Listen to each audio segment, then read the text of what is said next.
What's up, Internet? This is a 5 at 5 with your close good buddy, Doc Jericho. Got 5 fresh new ideas for y'all to consider. Idea number 1, you may have missed this in the news cycle because it did not get covered very well. It's the Kraz. Yep, from those who brought you the Chaz and the Chop, we now have the Carl Ruiz, God rest his soul, autonomous zone. Now, this one failed to get traction as much. It lasted, I don't know, maybe 10 days or so. The mayor of Madison, Wisconsin initially was kind of trying to help out, but by the time you couldn't get EMS and emergency services into people who are maybe having issues with substance abuse overdoses, this kind of thing, she basically called an end to it in a way that it didn't end like Chaz and Chop ended because warlords took it over. But go back and check the news cycle you missed about Kraz. It really didn't get a lot of traction, but that's pretty much how it started and how it ended. On to the next thing. This is more of an evergreen idea. I will posit that depression, some of y'all experience it, I've been there, maybe you've been there. Depression is a syndrome of self-involvement. So I've recently come up with kind of a new cool idea. So whenever you are maybe feeling like you're not the greatest person, not the most capable, whatever thing that your depression is telling you, number 1, don't listen. You're the master of your thoughts. Fight for the positive thoughts. But when you slip up, here's a great idea that benefits you and benefits your world around you. Whenever you have one of these thoughts about how you're not so great, take the opportunity to do or provide for somebody who is definitely worse off than you. This has 2 benefits, actually 3. Number 1, it puts things into perspective and will allow that little gap for some gratitude to sneak in.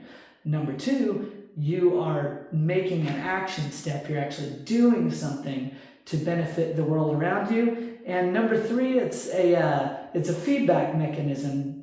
If you don't get a hold of your mind and maybe renew it through scripture or whatever you want to do, it's going to start to get expensive. So that's a thing to try. It's not a rule. It's not for a grade.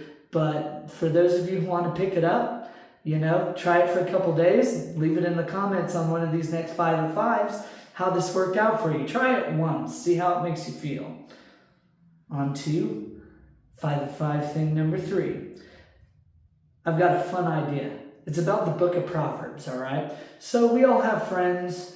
Maybe you are even one of these people. Maybe you're my friend now and I'm talking to you. You're kind of on the fence about the whole Jesus thing. You don't know how you feel about Christianity. And you're curious about this Bible book. Or you want to maybe make other people curious about the Bible. I was thinking, if you were going to make a sales funnel for the Bible, this, hey, set up your cool sales funnel. If you're going to make a sales funnel for the Bible, the book of Proverbs would be the free thing that you would give people just to sign up with their email, right? So for those who you maybe are curious about the Bible or you want to get people maybe more into it, you're not sure yourself, try the book of Proverbs as your free thing that you get as an entry. You don't have to make like a commitment about Jesus or your eternal soul or how you feel about the years in history of Christianity. Just literally try Proverbs, give it a read and see how it goes.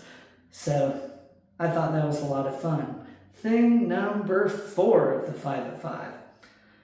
Hate to say this, some of y'all need new shoes, new footwear, new kicks. And there's a couple reasons why, but here's some things that you may not know about shoes. Shoes are a little bit more like tires than you think. They will wear down. They'll break down even in ways that you can't see. All right? The average lifespan, the mileage of a shoe, kind of like the mileage of a tire, is an average of about 400 miles. So you can kind of roughly track, hey, I've had these shoes for this long, get you a step counter, pedometer, use your phone.